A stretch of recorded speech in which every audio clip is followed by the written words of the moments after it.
Let's resin, let's fun! Hey everyone! Welcome to today's crafting session where we're diving into the world of casting powder and epoxy resin. I'm going to walk you through some common challenges when using these two together, and more importantly, how to fix them. We'll cover everything from combining two-part designs and color blending to waterproofing and creative decoration tips. So if you're ready to take your handmade skills to the next level, let's dive in and get started. Let me introduce the materials we'll be using. Casting powder, some water, an electronic scale, 2 tray molds, regular epoxy resin, air dry clay, blue resin dye, a sharp carving knife, some dried flowers, and waterproof acrylic varnish. Make sure you have everything ready before you begin. So let's get crafting.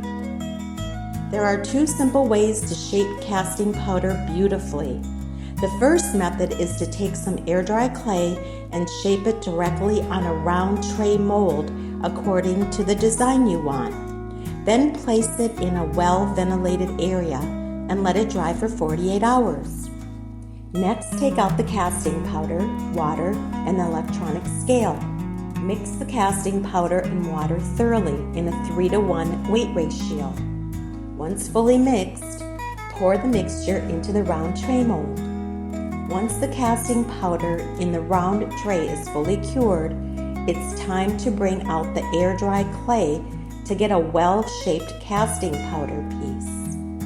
For a 2-part design, pour your mixed casting powder into a mold and let it sit for about 20 minutes. It will still be soft and flexible, perfect for shaping.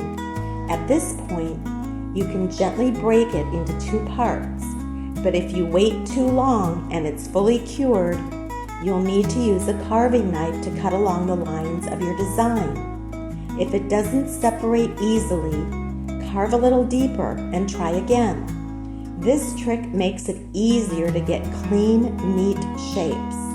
With both methods, feel free to get creative and make designs that reflect your own style.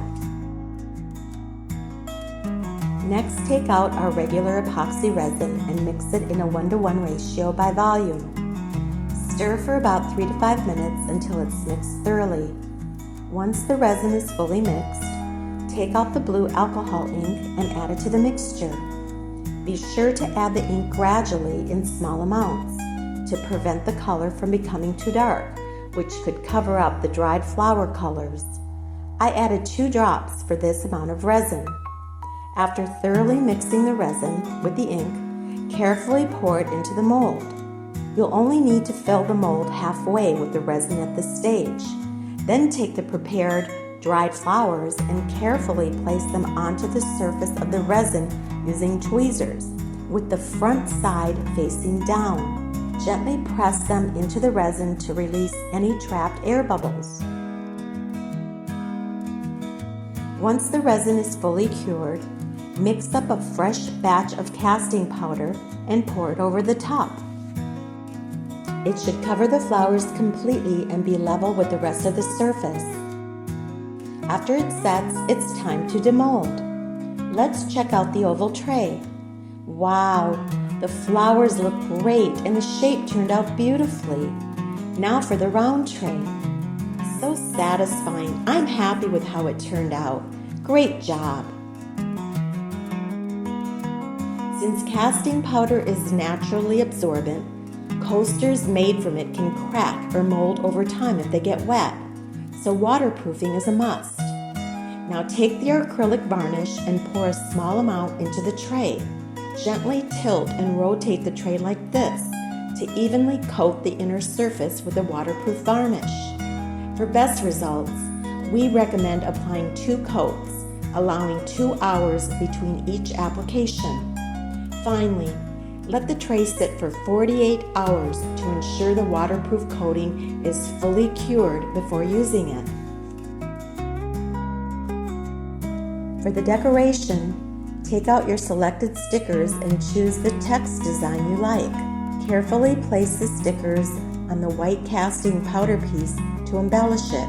I personally recommend choosing gold-colored stickers as the gold effect complements the white casting powder beautifully, and it adds an elegant touch, making it stand out more than other colors.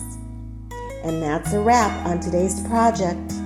Doesn't it give off such a fresh spring vibe? These make amazing gifts and are a great way to express your creativity. If you have any questions or get stuck while crafting, drop a comment below. And if there's anything you'd love to see next time, don't hesitate to share your ideas with us in the comments. Thanks for watching. We'll see you next time. Bye.